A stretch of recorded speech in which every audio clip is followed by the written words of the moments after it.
Okay, here we come to the final chapter of this semester. So the chapter 33 is about the EM wave, electromagnetic waves. Okay, so actually, these slides will just tells you quite a lot of formulas about the EM wave, without really actually tells you how it comes from. So actually, I will also supplement the derivation after these slides. Okay, so just believe the formulas are true at the moment, and then later on you will know why why they are really true.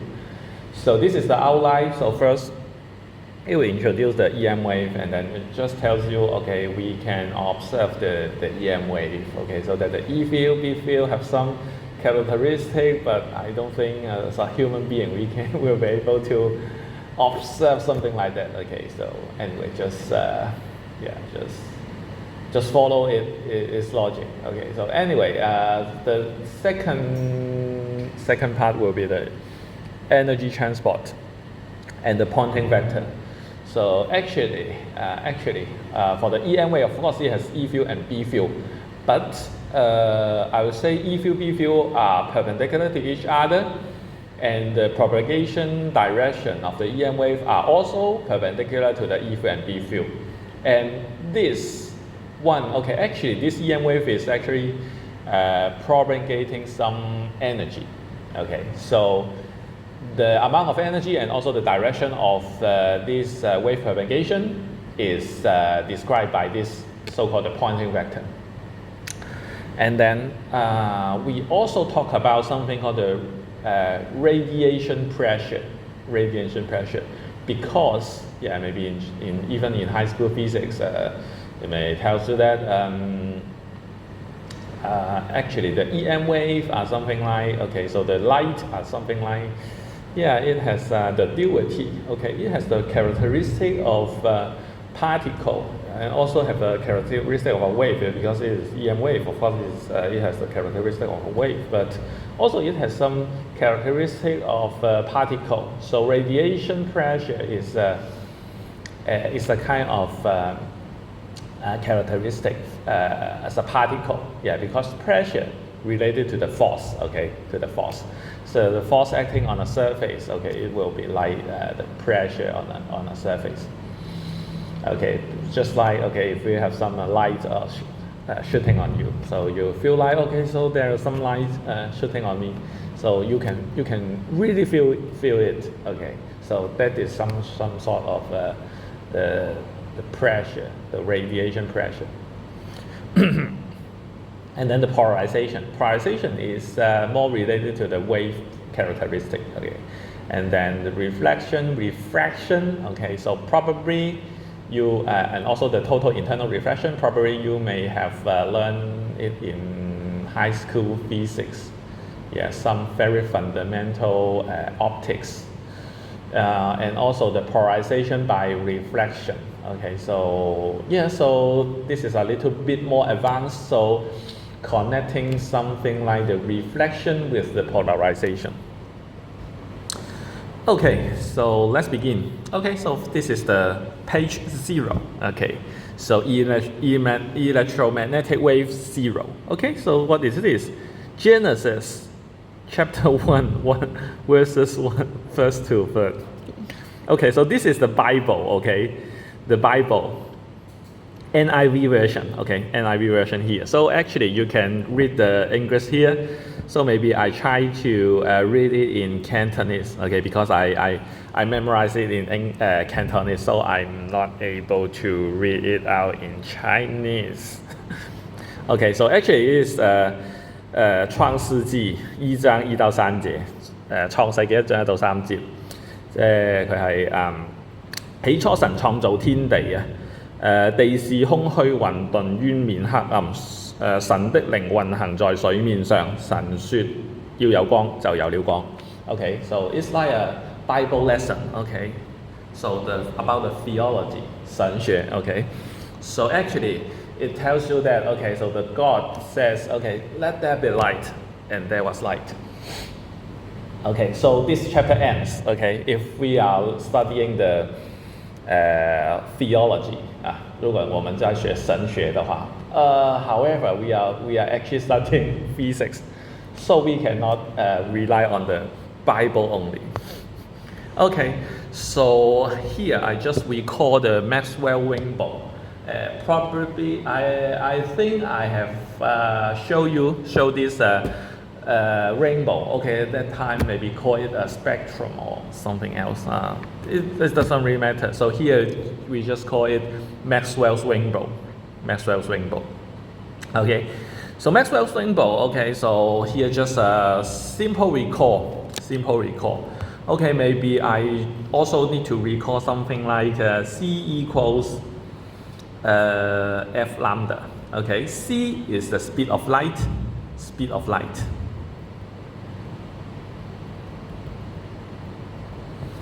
F is the frequency. Frequency. This is the wavelength.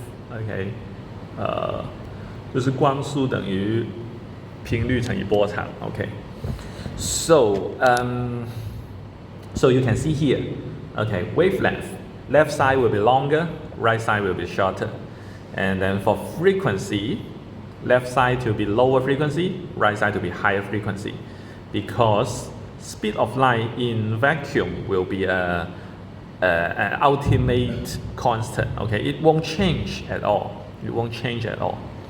Okay, so it's not easy to imagine what does it mean by it doesn't change at all. Again, maybe, yeah, if I can remember, so I can explain it later. So let me focus on this, the content here first.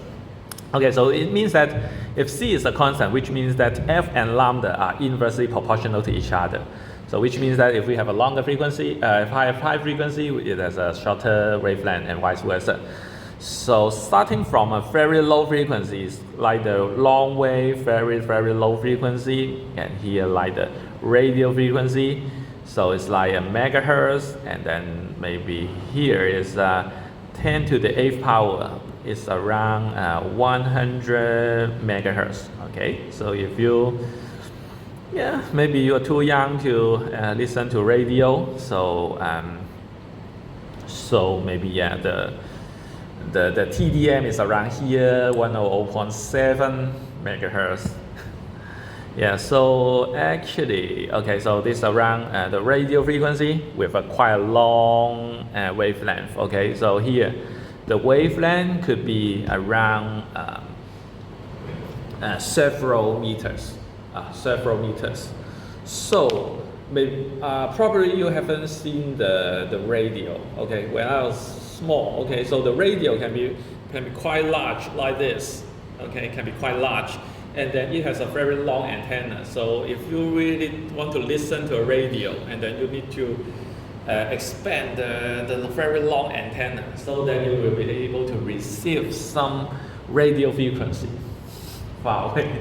Yeah, and actually the length of the antenna should be like at least 1/4 to this wavelength to really receive it. So if it is like 100 megahertz, so it's like 3 meters. So probably your antenna should be around 75 centimeters to really receive it. So maybe like 10 or 20, maybe 10 years ago, or maybe slightly more than 10 years ago, most of the mobile phone can still receive the radio signal, okay, the radio frequency to listen to the radio. But you really need to plug in your headphone, okay, your wired have 3.5 millimeter earphone, okay, so that you can receive the radio frequency, because the wire there acting like an antenna. And of course, the antenna of your mobile phone here, it will be like, okay, there are some coil, okay, at the back of your mobile phone, so that the reason is that, yeah, actually the frequency for receiving mobile signal will be more or less like here, so slightly higher frequency, like several hundreds of megahertz, like 800, 900 megahertz, or maybe like up to 2 or 3 gigahertz. So the wavelength will be shorter. Okay, will be shorter. So that it needs a shorter antenna to receive it. And then okay, so for the coil, okay, so it tries, so it just don't want to use a straight antenna because it occupies space. Okay, you make your mobile phone really large. Okay, I don't think you have seen the very old, like a first generation mobile phone. The first generation mobile phone can be like even larger than this one. Okay, can be like this, and then you need to extend the antenna out. Okay, so like that, and then it will be very healthy for to receive the first generation. Okay, so now you're using 4G, 5G. Okay, so that one's called the first generation, like in 1990s, around 1990s. Okay, anyway, okay, so for the mobile communication, we are actually using somehow higher frequency, and also for the Wi-Fi. Okay, there will be a Wi-Fi routers. Okay, so using the 2.4 gigahertz band and also 5 gigahertz band. So for the 2.4 gigahertz band, the wavelength is around 12 centimeter. Okay, 12 centimeter. So 1/4 of the wavelength will be like 3 centimeters. So an antenna of 3 centimeters will be sufficient to receive the 2.4 gigahertz band. Oh, yeah, for 5 gigahertz band, yeah, maybe even shorter. Okay, and then maybe for 5G, okay, we are also using something higher frequency like 29 gigahertz, almost 30 gigahertz, like around here, okay, 30, let me see. Okay, this is 1 gigahertz. Okay, so this is 1 gigahertz, or 30 gigahertz will be around here. Would be around here. So if you use something 5G, some of the band will be around there. Okay, so actually you need to distinguish. Okay, what is 5G? What is 5 gigahertz? Okay, for the Wi-Fi, it is 5 gigahertz using the 5 gigahertz band. But for the 5G communication, that refers to the 5th generation. Some people don't know, just mix it up, 5G, Wi-Fi. Okay, so that's totally nonsense. Okay, I'll say that, just let you know, okay. 5 gigahertz, Wi-Fi 5 gigahertz, okay, they are Wi-Fi using 2.45 gigahertz band, 5 gigahertz band. Okay, for the lower frequency, the bandwidth will be narrower. Okay, so that it can carry less data, at a single moment. But for lower frequency, the EM wave will suffer from less attenuation， 就是它的衰减会比较少，所以它比较能够传得远，或者是说。如果它拐个弯，你也许透过反射，你还是收得到一些啊。但是如果5 gigahertz 的话 ，but for the 5 gigahertz, yeah, if you are not actually facing the router, then probably you cannot receive a good signal. Then you will feel like okay, you actually receive even slower signal. So it depends on the on the shape of the environment, depending on the environment. So that whether in every position you can see the router. If every point can be seen by the router, then probably 5 gigahertz band will be better. Yeah, provide wider bandwidth, for higher data rate.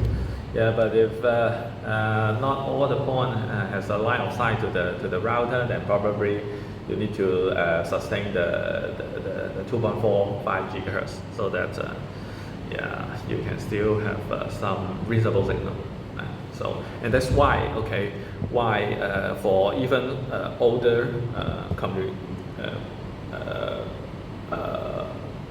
regional area network, okay, we'll say this is called the LAN, local area network, and then that one will be called WAN or RAN, okay, regional area network will be like the older 2G, 3G, 4G, or even low frequency band for the 5G, using the slightly lower frequency, because yeah, for those frequency it can probably even longer distance, and so as the 100 megahertz for the radio, okay, it only needs a very centralized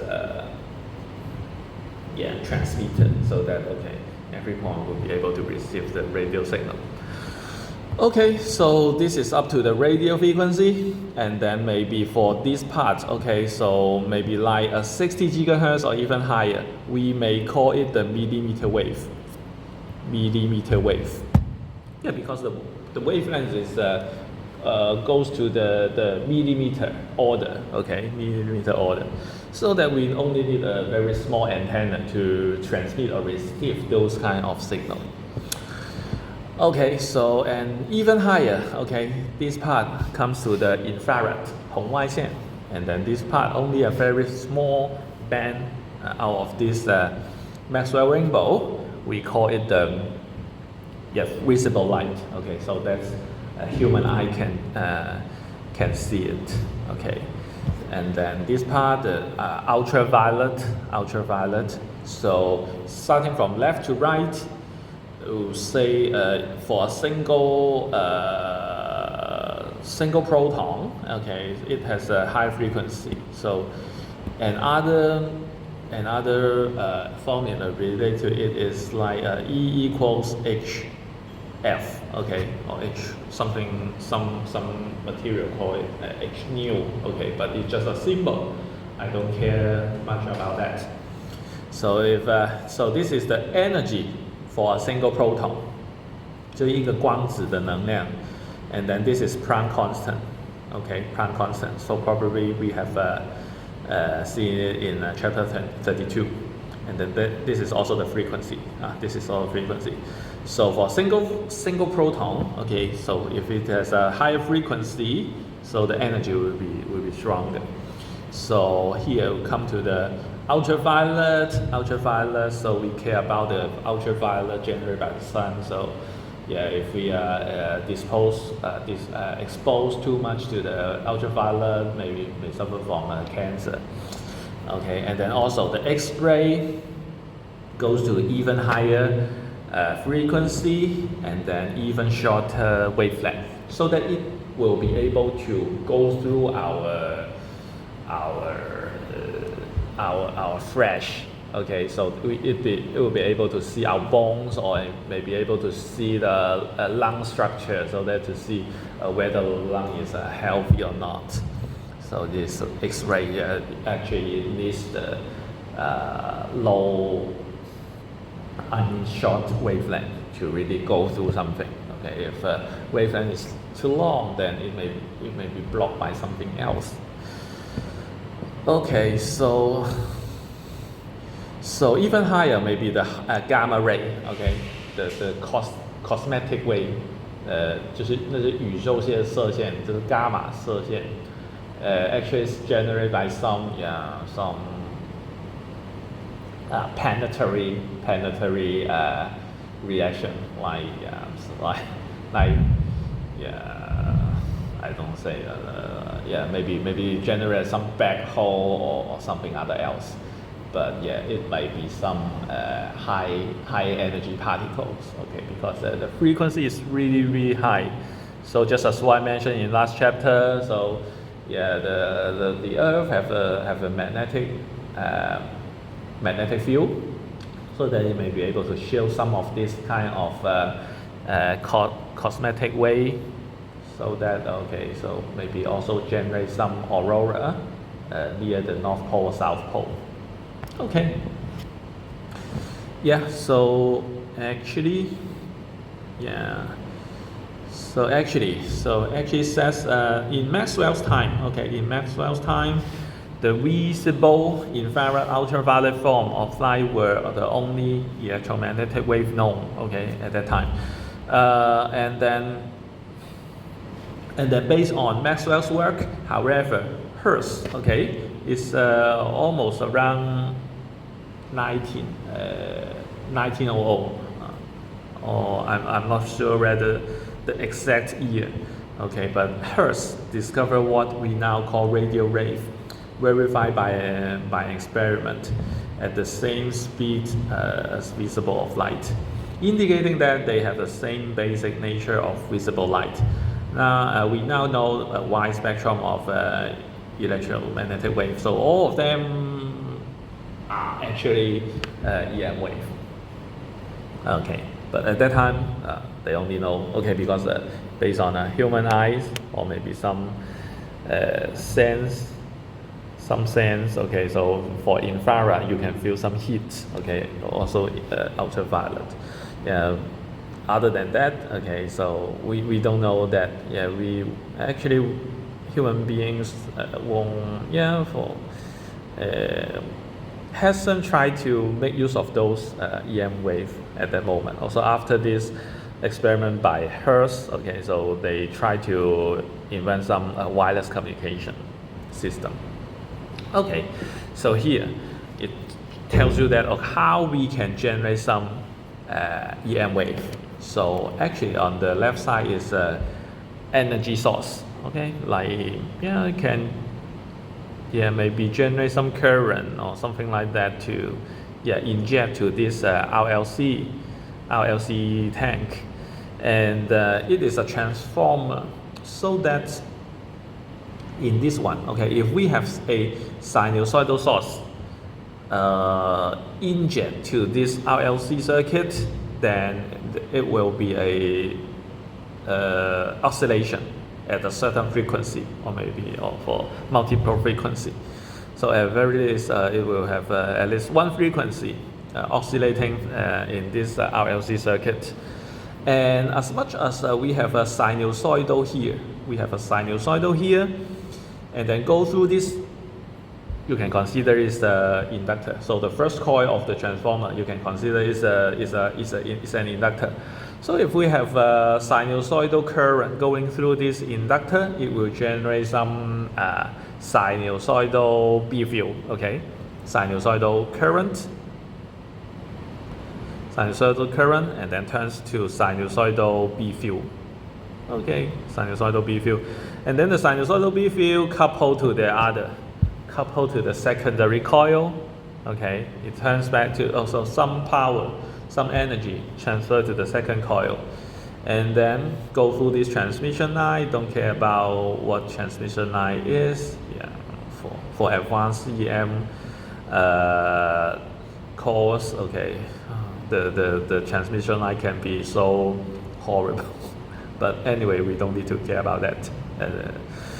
Okay, so anyway, for the secondary coil of a transformer, we have some B field absorbed, so it turns into another current again, or maybe it's turn into the power again. P equals IV. Okay, so it has a current and also voltage. So in that sense, after some current going into this part, okay, so actually also like sinusoidal current going into this antenna structure. So actually there are, this is considered to be something like changing current, okay. Of course, if you have a static current, it can generate B field. If it has time varying current, it can generate some time varying B field. Okay, so here we also have some time varying B field again. Okay, so for time varying B field, it can also generate some time varying E field according to the Faraday's law, induced EMF. But it is time varying E field. So this time varying E field will go back to generate some time varying B field again according to the Ampere-Maxwell's law, the Maxwell part of the Ampere-Maxwell's law. So that the B field generate E field, E field generate B field, and then going back and forth. And then it turns out to be the propagation of the energy, because the energy is stored in the B field and E field, so that the B field, E field generate each other alternatively, so that, and then as times go on, it will also propagate through the space. Okay, so this is quite difficult to understand. Okay, difficult to understand. So when I was a student, a bachelor student, I don't really understand what it means. Okay, so anyway, just tells you that, okay, so based on this operation, okay, it generates some EM wave. Okay, so every arc here are considered to be the wave front. Wave front, okay, 中文叫做波前 wave front.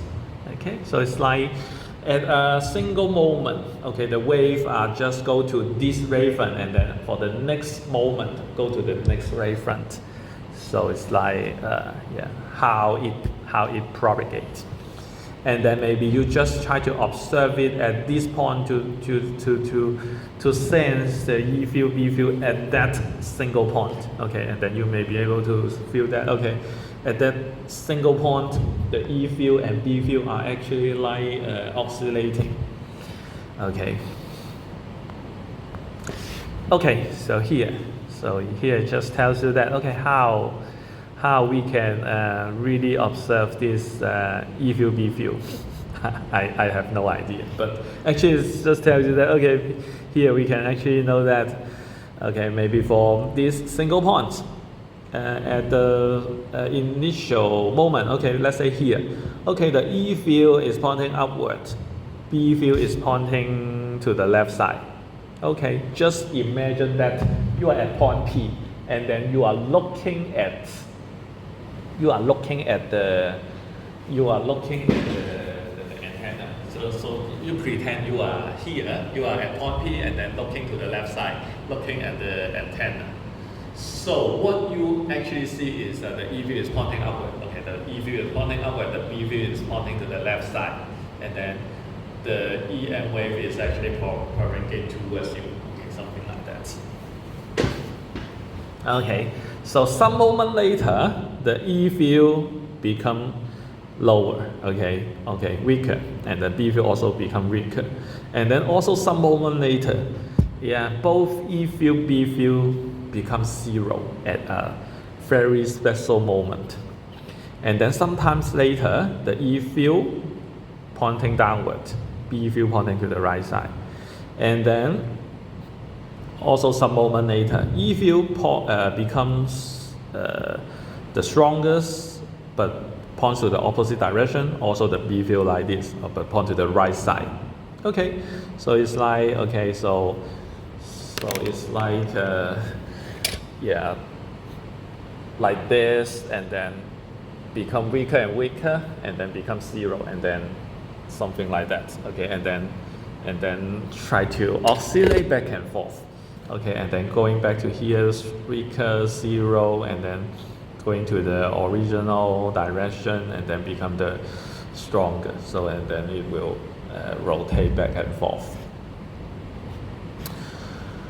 Okay, so here it just tells you that it can really actually observe these four characteristics. Okay, so let's see what they are. So the first point is the E field and the B field are always perpendicular to each other. So in that case, the E field always pointing upward or downward, and then the B field are always pointing to the left side or the right side. It won't change the direction, okay, in this case. And the second point is the E field is always perpendicular to the. So for the first point, E field and B field are always perpendicular to the direction of the traveling. Okay, so I just skip through it. So the second point is the E field and B field are always perpendicular to each other. And then the first point should be E field and B field are always perpendicular to the direction of the wave is traveling. the wave is traveling like, or for the left figures, the traveling direction is like out of the page. It also satisfies the right-hand rule. If you cross the B field, will be the direction of the direction of the wave propagation. So you can consider, okay, E field pointing outward, cross to the left side, the thumb is pointing out of the page. Even for this case, E is pointing downward, crossing to the right side, your thumb is also pointing out of the page. So also satisfying the right-hand rule all the times. And it actually says that E cross B always gives the direction in the wave travel. Okay, just as the third point mentioned. So using the right-hand rule. Okay, here.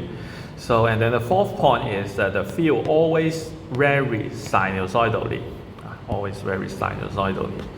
Moreover, the field varies with the same frequency and in phase with each other. Okay, so this is the easiest case. It just tells you that it has only single frequency. If it is not a single frequency, then just add several or multiple sinusoidal together.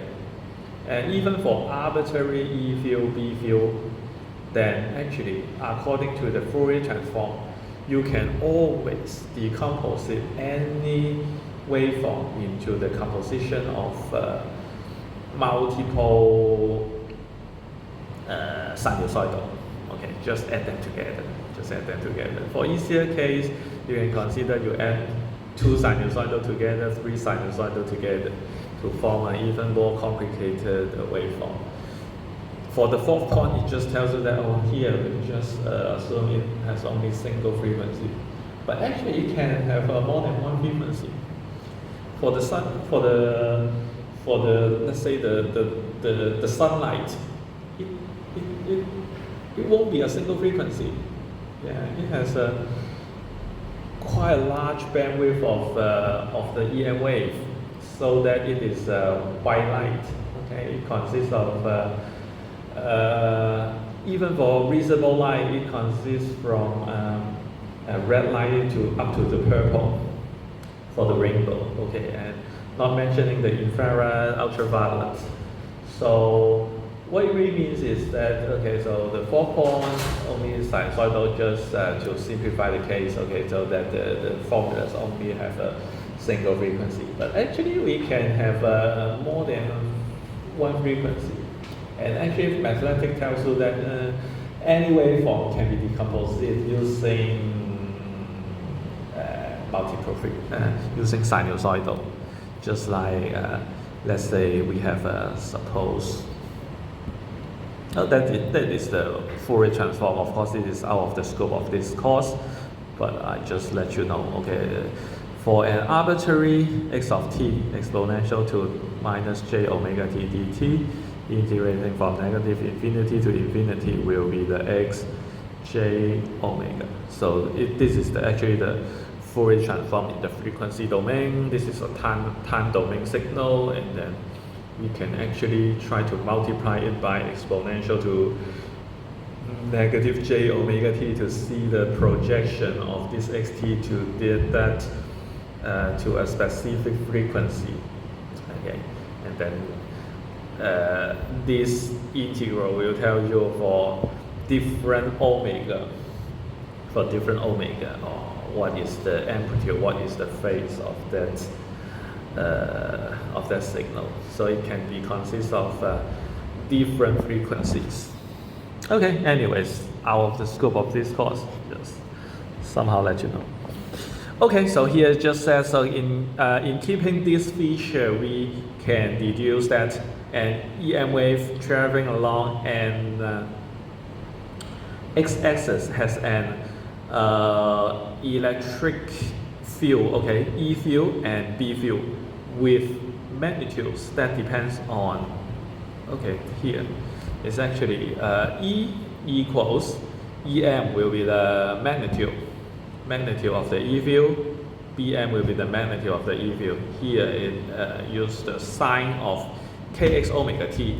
But yeah, later on I will try to derive it as a cosine of kx minus omega t. It is still a sinusoidal but with a different phrase. So it doesn't really matter. It doesn't really matter. Yeah, by having a phi, okay, somewhere here. So maybe like plus 90 degree or maybe plus 270 degree maybe, okay, it turns out to be the same, or maybe having a negative sign.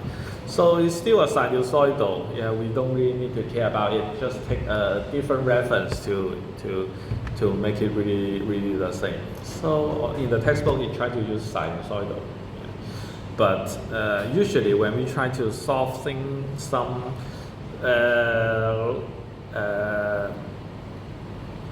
ODE, or maybe, okay, if you really looking at this Euler's formula, okay, the real part is cosine, so why not use the cosine rather than sine? So that's the reason usually we try to use the cosine rather than sine. But in the textbook it just said, okay, so it is Em sine of kx minus omega t, B is Bm sine kx minus omega t. Okay, anyway, so it tells you that Em, Bm are the amplitude or magnitude of the E field, B field, and then here we have a K called the wave number. Wave number, the SI unit is meter inverse. Meter, 1 over meter. Okay, 1 over meter. And then omega is the angular frequency.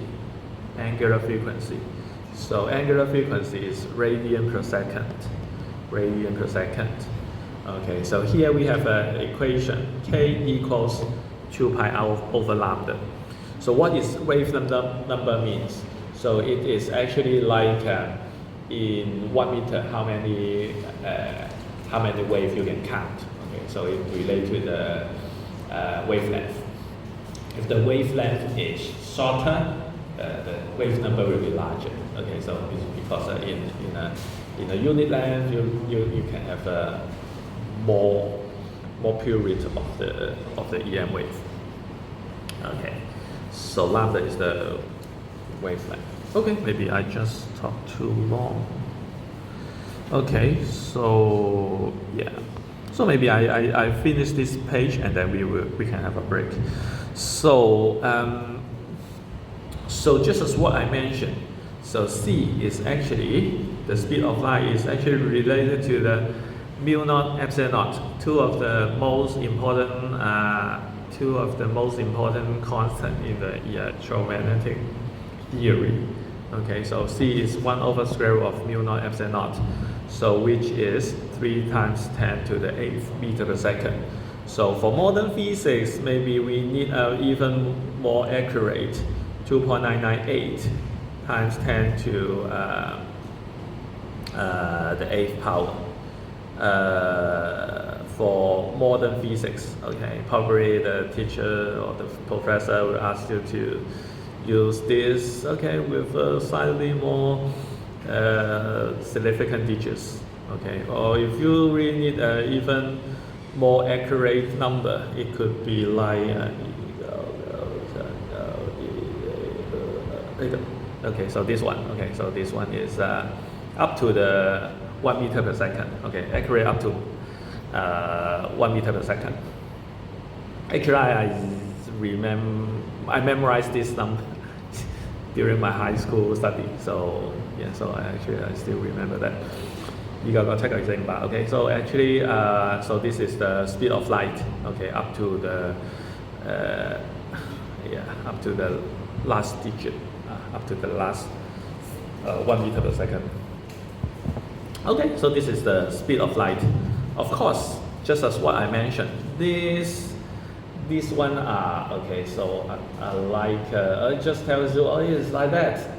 Okay, you don't still know why it will be like that. So after the start of this chapter, I will just supplement the mathematics. We will derive the wave equation to try to solve it, and then we will see why it will be like that. And one more thing I would like to mention is that this is a sine. or even a cosine is still fine. Inside the sine, or even inside a cosine, inside a log, whatever, inside this kind of function, this part should have no dimension. This part should have no dimension. That is why this has a dimension of or SI unit of meter.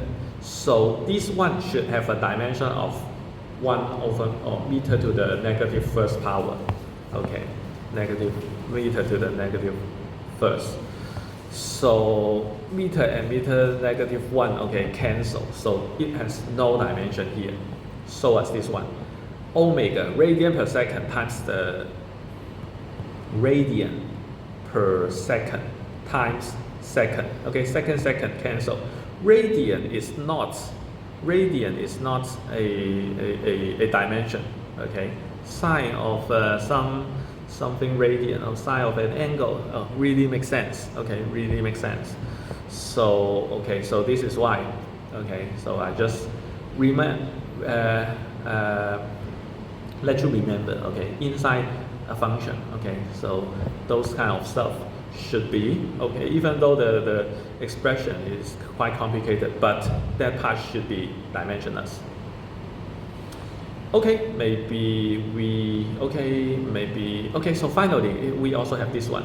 EM and BM must be with a ratio of the C. Okay, also we will derive it later. Okay, but they should have a fixed constant. Okay, fixed ratio. EM over BM would be a fixed constant. This 2,997,92458 meter per second. Okay, so this is the fixed ratio of EM over BM.